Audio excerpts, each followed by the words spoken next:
So let me kind of talk through specifically this week. The primary thing we're going to be talking about is how to build out your threat hunting capabilities. So we've talked about the different pieces. We've talked about process. We've talked about tools, what to look for, and what order to look for it in. How do we crack that nut? In other words, if we say the problem is we want to go through and we want to be able to identify internal systems that have been compromised, how do we do that? How do we even get this set up? Because, wow, this is a big problem. Well, like any big problem, the easiest way to go about this is to try and solve it in smaller chunks. So we're going to break this up into smaller pieces, solve each of those smaller pieces, and then go in and kind of pull it together. And that'll make going through and doing this a whole lot easier. Awesome. And it looks like folks have audio now, so that is a very cool thing. And again, I apologize for that. So basic steps. In other words, we want to go through and we want to do threat hunting in our environment. And today we have absolutely nothing. Where do we even start? I like to always start big picture, 30, 50,000 foot view. Start with architecture. What problem are we trying to solve? We want to be able to identify when internal systems get compromised. Okay, that means we need to be able to monitor their traffic patterns. What does that need to look like? Where does that need to be located? What hardware might we need as part of that? What software do we possibly need? So we'll go through and we'll talk about those in detail. But one of the things I wanted to make sure I highlighted was that once you have this all set up, assume it's going to change. In other words, I see folks that will go through and say, okay, we want to set up threat hunting. Here's here's the tools I'm going to use. Here, I got my hardware set up, and let me go through and automate it and document it as I do it. Well, the problem with that is you're hoping the first pass you do everything right, and you use the exact tools the way that you expected them to work, and everything works the way you expect it to, and everything will go perfect. And I can pretty much guarantee you it won't. So what I like to do is do it manually first. Go through and do the threat hunt manually. Do it with an eye for automation later, certainly, but go through, do it as a manual process, and then figure out where could I make improvements. Are there, is there a tool that actually might serve multiple functions? So I don't need some second or third tool. I can just use the one tool instead. Or does the one tool do two functions and it does the second one badly, in which I need to pull in another tool? You kind of figure that out when you go through your first couple of passes through. So do it manually, then go in and automate it. And once you automate it, you're probably still going to want to make some tweaks to it. Then go in and document the process. So again, iteration is key here. We want to be able to go through and make improvements, especially if this is going to be something that's going to be running as a long-term solution.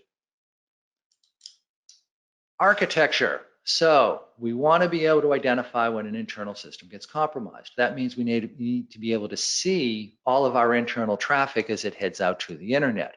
And we need to create an audit trail of that somehow. The most common format people use, PCAPs. And PCAPs are great because, oh my God, everything reads a PCAP file, right? Anything that's a network-based tool is going to be able to read a PCAP. The only problem with PCAPs is that it takes up a lot of storage space, and it's really hard to go through and minimize that file size. In other words, if I go through and I take a PCAP file and I zip it, I don't get much compression out of that. So it's going to use up a lot of storage. Now, today, storage is cheap, so that may not be too big of a deal, but it's something to keep in the back of your head. The other possibility is to use a network auditing tool like Suricata or Zeek to be able to go through, and it doesn't capture the entire packet, but it gets all the header information that you care about, and some of what's in the payload that you can actually use as part of the threat hunting process as well. We've talked a lot about Zeek. We'll use that as in some of our examples this week. What I would avoid is signature-based IDS. I would avoid signature-based IDS because number one, you're not necessarily going to get everything. Meaning, I think I'm capturing everything, but it's not because it didn't match the signature. We don't want to miss anything that might be interesting. The second is that the output format may be hard to work with later. I've seen tools that will go through and record what it saw, but it records as one packet as part of the entire session. Well, as part of threat hunting, we may need to see the whole thing. And if we're only getting one packet, that's not really helpful.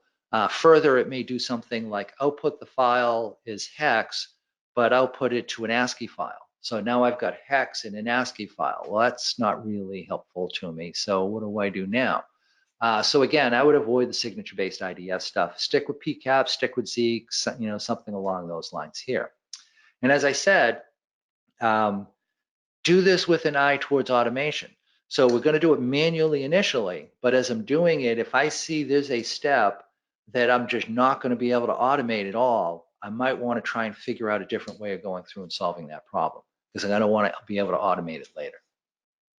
So let's start simple. We want to be able to see everything going out to the internet. The best way to do that, spam port or a network tap off of the internal interface on the firewall. This allows me to go through and see all of my internal traffic as it goes out to the internet.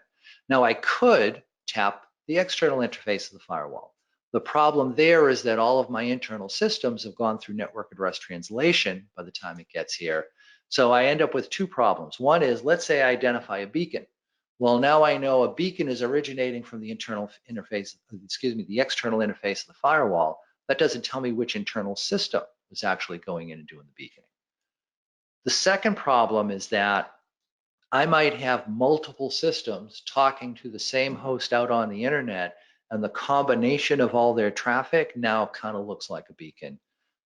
So that would be a false positive condition, and it's really hard to go through and kind of weed those out. I'd actually have to start going through any type of NAT logs that are available on the firewall to figure out, oh no, that wasn't one IP doing that. That was, 15 different IPs that caused that pattern to take place. So if I have no other choice, it's either do this or nothing. Yeah, all right, fine. I'll tap the external interface of the firewall. But if I have any option at all, I want to be on the internal side. That's going to allow me to see the internal system that's trying to talk to that host out on the internet. Now, off the span port, I've got TCP dump, T-shark, Zeek. In other words, some way to go through and create an audit trail of the traffic that's going by. Something that I can go through and process to identify, do I see any suspicious patterns taking place within my systems? So whichever tool you want to use, pick the tool you want to use. And then I'll probably going to want another system to go through and actually do a majority of my analysis. I could do it on the same system that's doing the packet capturing, but that may overload that system so that it now starts dropping packets. If your server gets busy, it's going to start dropping packets. As soon as it starts dropping packets, you miss things that take place in sessions. It may make it that much harder to go through and do a decent threat hunt.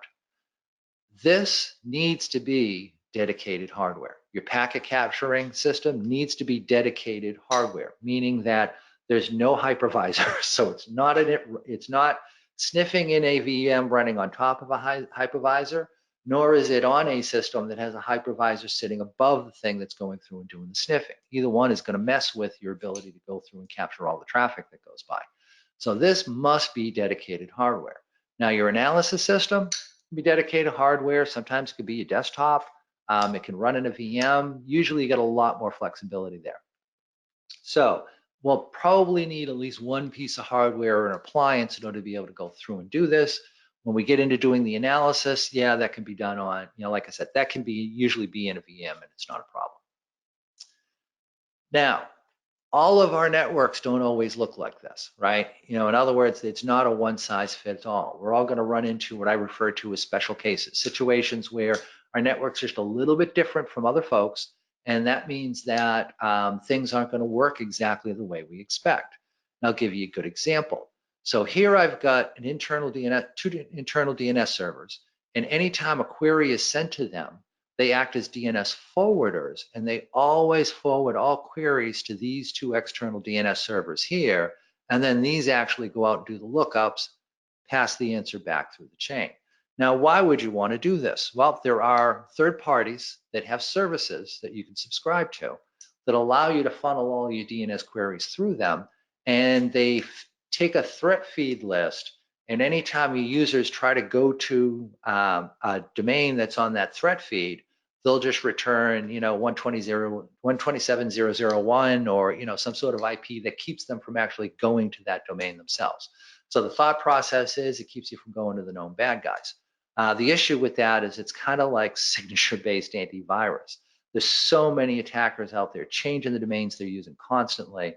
By the time something ends up in a threat feed, it's probably dated, maybe useless information anyway. So how much value you'll get out of this can be kind of questionable sometimes. But some organizations do use this. Now imagine I'm got my Zeek probe here and I'm looking for beacons. I'm looking for systems that are in a constant communication with an external source. Well, that's going to be these guys, right? Because my internal DNS server is going to be constantly talking to these two DNS servers here. Anytime anybody on my network does a query, it's getting forwarded out to those two systems. So yeah, that's going to scream beacon. Now, a couple problems here. One is I lose visibility of where it's going. In other words, normally this would go to my internal DNS server. It would go out to, let's say evil.com, whatever the domain may be, and I could detect that beacon going from my DNS server to evil.com. I still need to trace it back to the system that actually generated that query, but at least I know, yeah, okay, I got a beacon here. With this, yeah, I lose that capability. So I might need to find some sort of a workaround in order to get this to work. And I'll actually come back and talk about that in just a little bit. Proxies are another one that can kind of muck up the threat hunting process, because with a proxy, all of my systems, all of my traffic is coming from that proxy server. Sometimes it's everything. Sometimes it's just specific applications like HTTP and HTTPS. Also, proxies can be transparent or non-transparent, and they're going to have different impacts on this threat hunting process. For example, with a transparent proxy, the endpoints don't even know it's there. They're trying to get to the legitimate host anyway, or directly already. So if I can see that traffic pattern, I can still go in to detect long connections and beacons. If it's a non-transparent proxy, yeah, no, everybody's just talking to the proxy server and that's it. So identifying beacons becomes a whole lot harder at that point there. So again, just some situations that you might run into that kind of make things harder. Now, that doesn't mean they're impossible to solve. So the DNS example that I gave, where everything's getting forwarded to an external set of forwarders, excuse me, I can't look at that traffic directly to identify my beacons, but I might be able to do some kind of workarounds with this. In other words, if I can get a copy of all the queries and responses that come back and use that log data, I may still be able to identify when DNS is being used as a covert communication channel. If I've got an internal system, we looked at this in an earlier webcast, if I've got an internal system that is resolving, tens of thousands of hosts within a remote domain, that's a pretty clear indication that DNS is being used as a covert communication channel. Now, I could sniff that before the DNS forwarder. I could actually sniff that on the perimeter as well. Either one will work. So again, I can't just go directly looking for the beacon, but I might be able to pull it out of some other piece of information. So keep that stuff in mind as you go through and do this as well. Now, I mentioned that your sniffing server needs to be dedicated hardware. What does that need to look like? I gave you one possibility here. This is a box that we've seen scale up to like 1 gigabit. You can go with whatever vendor you want to. I will say bus I/O is most important, probably more so than CPU, because again, you're trying to grab packets off the wire. I would also say you really want to use RAID 1, which is weird because most people always want to go for like RAID 5 or something that's redundant. The problem you get into with that is the multiple reads and writes that are taking place anytime you write a sector. We're going to be streaming data into this box and trying to write all of it to disk. If we're doubling or quadrupling the amount of activity that needs to take place just to write a sector, we're going to lose 4x performance that way. So RAID 1 takes care of that problem. Also, using SSDs as opposed to moving drives, that's going to help speed things up as well. So again, a couple of tricks we've run into, some cost estimates for you. I just want to give you a ballpark to work with. Now, if you've got a 100 megabit link to the internet instead, yeah, okay, you can step down from these specs. You can go a little bit lower. If you need more than this, let's say you've got a 10 gigabit connection to the internet, you're probably looking at either A, an appliance, or B, a box with similar specs, but with a specific network card that's designed for capturing packets off the wire. Street price on those tend to be around $4,000 to $5,000, but sometimes it's cheaper than buying the appliance. If anybody is interested in that, meaning, hey, I've got 10 gigs, I've got 20 gigs, and I don't want to have to pay, $70,000 for an appliance. I'd rather, pay $12,000 for the server, another $5,000 for the network card, and call it a day.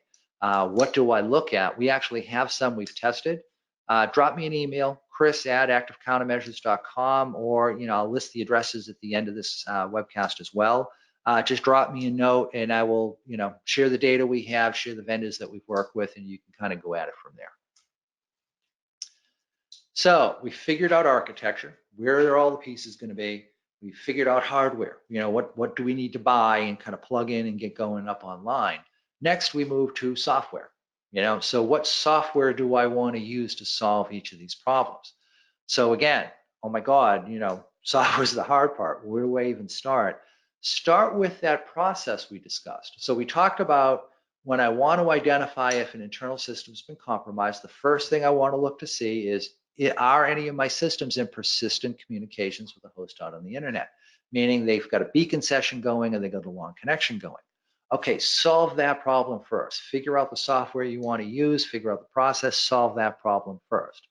Next, we talked about analyzing the protocol. We want to be able to go through and say, hey, if it's going to TCP port 80, but there's no HTTP header in it, somebody's tunneling. Okay, how would I figure that out? Can I leverage the data I already collected as part of doing the beacon analysis, do a further analysis on that to be able to find it? Again, take these one step at a time and kind of work your way through. So that'll help you identify what tools do I use and what process do I apply to those tools in order to be able to get this done, and just step down through it as you go. So as an example, so we said, okay, we're going to use a spanning port that's off the internal interface of the firewall. We're going to buy some dedicated hardware to grab that traffic, and we'll use Zeek to grab that traffic. So we don't have PCAPs, which means that we can't use any network tool, that's PCAP compatible. It'll only be things that can read Zeek log files. So we've got that limitation to us. But the benefit is we've dramatically reduced the amount of data that's going to get stored, which means we can actually keep track of this stuff for a longer period of time. So I'm going to go through and I'll use Zeek to do my data collection. Now, my choices are I can manually sift through that to try and find beacons and long connections, or I could leverage a tool like Rita and go through and use that. So Rita will ingest those Zeek logs and sort through the Zeek logs and figure out, are there any beacons, are there any long connections? We'll also look to see, is there anything on a banned list? Is DNS being used, incorrectly? But, you get the idea. So, okay, I've got my two tools for this, or, shameless plug in here. We do sell a commercial solution to go through and kind of solve this problem. It makes life a little bit easier. But again, now we've solved the beacon long connection problem. Okay, once we've got that done, move on to our next step, protocol analysis. How am I going to go through and do that? Rita AI Hunter has some of that capability built into it, so that might be sufficient. Maybe there's some other things we want to go through and do in addition. That's something we'll figure out the first time we go through and do this as a process. And don't forget about that threat weighting that I talked about. So as I go through it, I say, this looks like a beacon. Okay, on a scale of 1 to 100, how much does it look like a beacon? How many threat points do I want to assign to it? Do I look at it and say, it's only kind of a beacon. All right, 30 points. Oh yeah, no, this is definitely one, every minute on the minute, all day long, it's beaconing. Okay, now maybe assign 90 threat points to that instead. I'd never do a full 100 because just because something's a beacon doesn't mean it's evil. Remember we talked about that. NTP is probably a perfect example because that is the epitome of being a beacon, but it's actually not something that's evil. So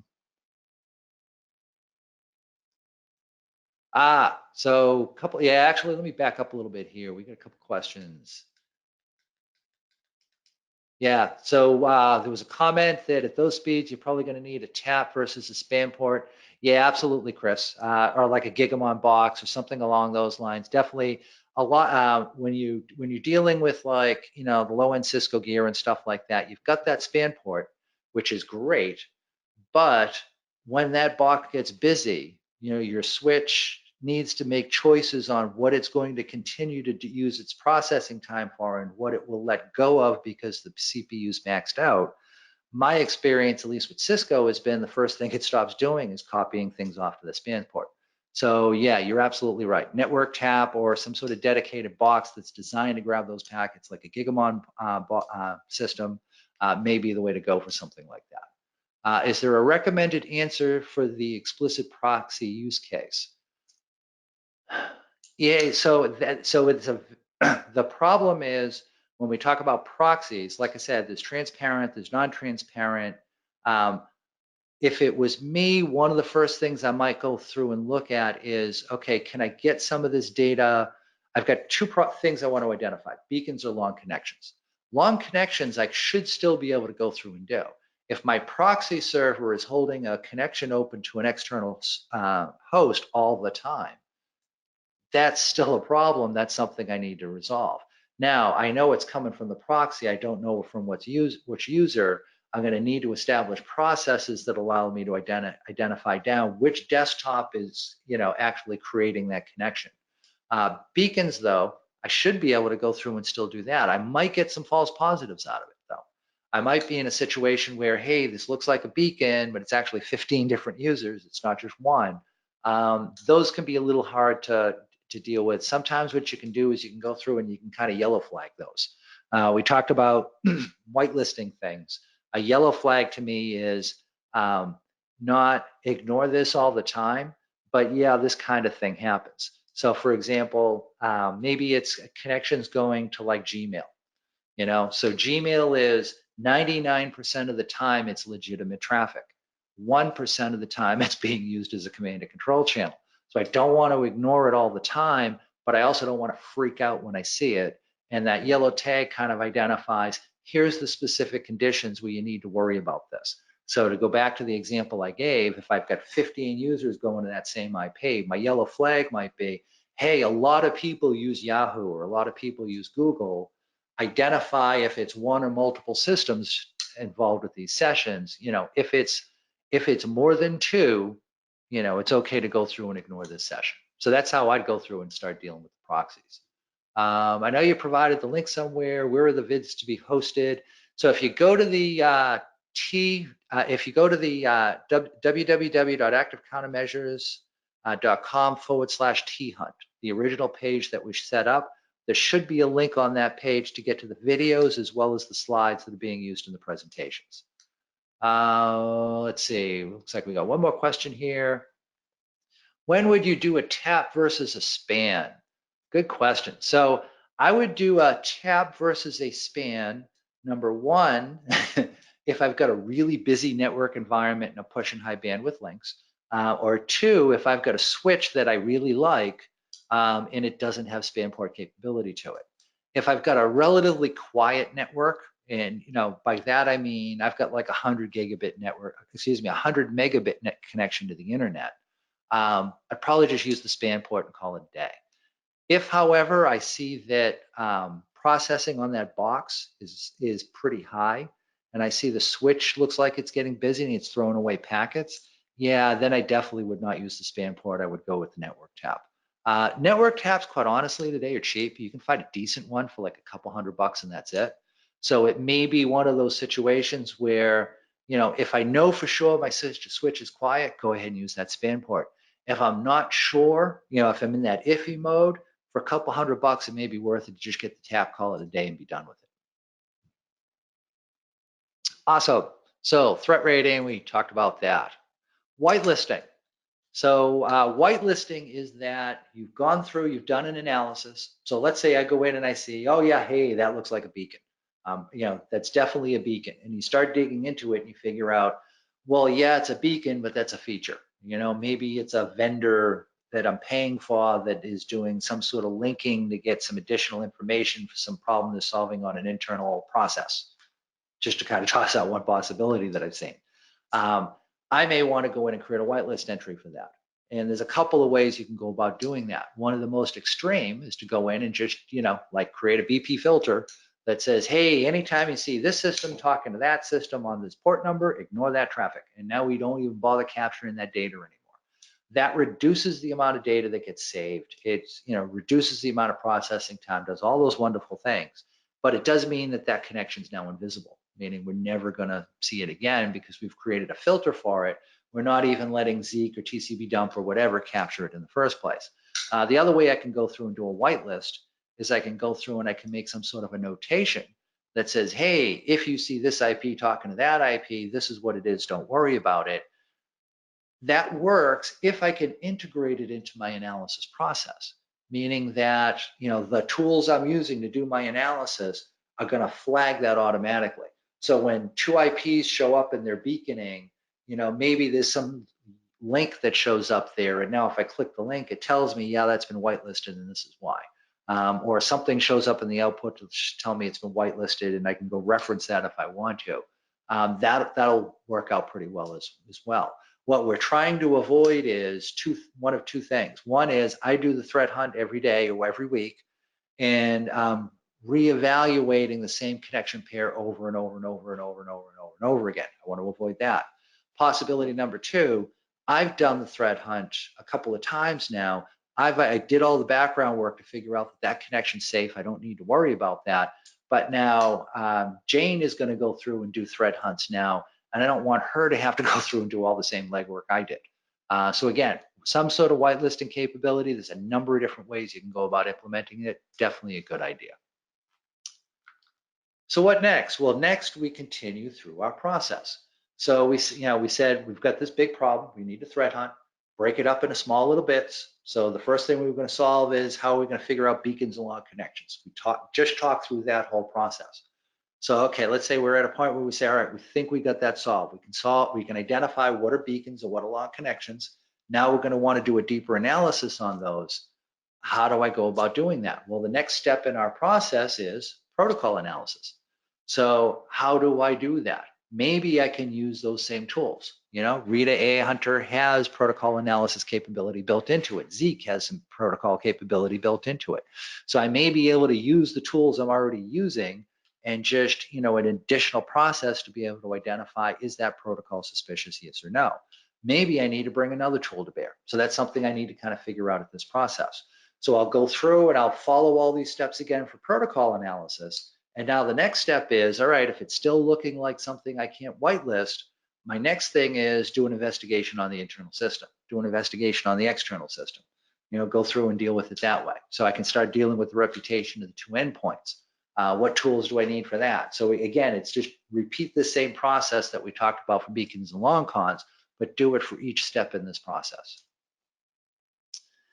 Now you need to kind of think through, I said move on to process. It might have been a better title to say move on to execution.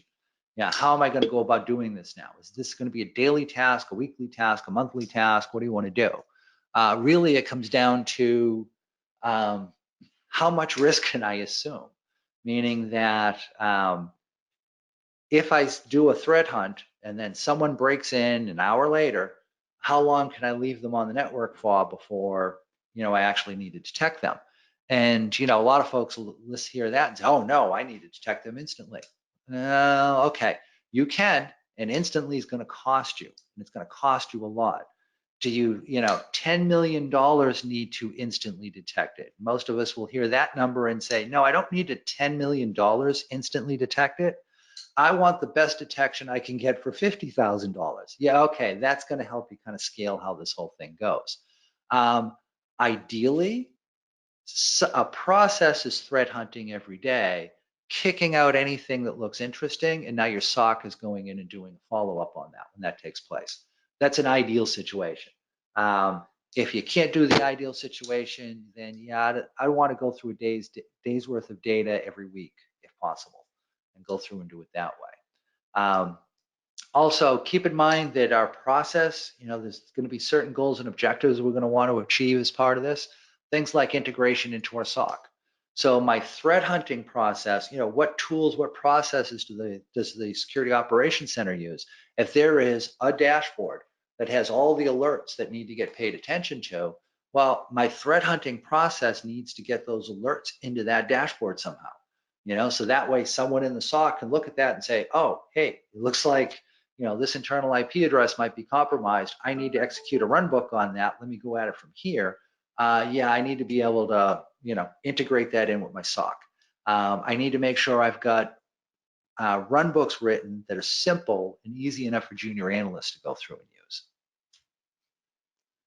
And a word on frequency. I already kind of talked you through this one. So I said, ideal world, it's an automated process running constantly or at least once a day, and it's generating alerts into your SOC that now your SOC operators can go through and do a follow-up on those alerts when they're received. Possibility number 2 might be do this on a weekly basis, but just make sure you're going through a day's worth of data. Don't skimp by saying, all right, I'm going to do this every day, but I'm only going to look at 1 hour's worth of data each day. Because if I have something that's beaconing every half hour, well, that's only going to be 2 connections in that 1 hour's worth of data. I'm probably going to miss it. If I'm looking for a long connection, I might have many things that were open for an hour, a lot of which I don't need to worry about. It's the stuff that's been open for like 5 hours or more I want to focus on, and I don't have the visibility of that. So if you need to kind of back this off, don't reduce the amount of data being analyzed all at the same time. Reduce the frequency that you're doing the analysis. And practice, practice, practice. Yeah, I didn't need any bullets on this. That title kind of says it all. The way to get good at this is to go through and just start doing it. So along the lines of just starting to do it, I've got a hands-on lab for you.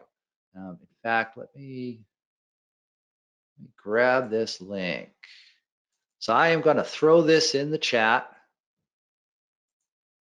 Get the chat window open back up again. There you go. So in the chat session, I just posted this link. This is a 3 gigabit PCAP file. What I want you to do is to run through this like you're going in and you're vetting your process. In other words, one of the hardest parts of threat hunting is having real data you can work with to vet your processes. You just got to link to that. 3 gigs worth of data. So that's big enough that you can't just like open it up in TCP dump, page through a couple of pages and catch everything that's actually interesting in there. You might catch 1 or maybe 2 things paging through and looking at it, and that's it. But you're going to have to do some level of deep analysis on this. How do you do the deep analysis? I'm going to leave that to you. But I want you to use process tools and processes that you think may be appropriate for your environment. In other words, if you're thinking about if you've been looking at a product called Bob's Most Awesome Threat Hunting Tool, and I don't think there's a tool out there by that name, which is why I grabbed that name. But let's assume there is. Bob's Most Awesome Threat Hunting Tool. You've got a beta, you've got a copy of that that's, eval copy, 30-day use. Run this PCAP through it. Does it identify beacons, long connections for you? Does it help you to run them down? How quickly can you go from, I have something that looks suspicious, to disposition on it? I know it's safe or I know it's evil. How quickly can you go from that point A to point B? Does the tool work well? If it doesn't work well, maybe you need to pull out another tool. So go through, do a hunt on this file, and our last class is just going to be an analysis on this PCAP file.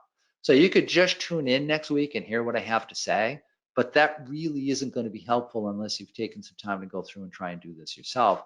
I'd love to have a little bit of audience participation to be able to say, hey, I used this tool and found X, here's what I determined, or here's what pieces of information I was missing to make a decent determination.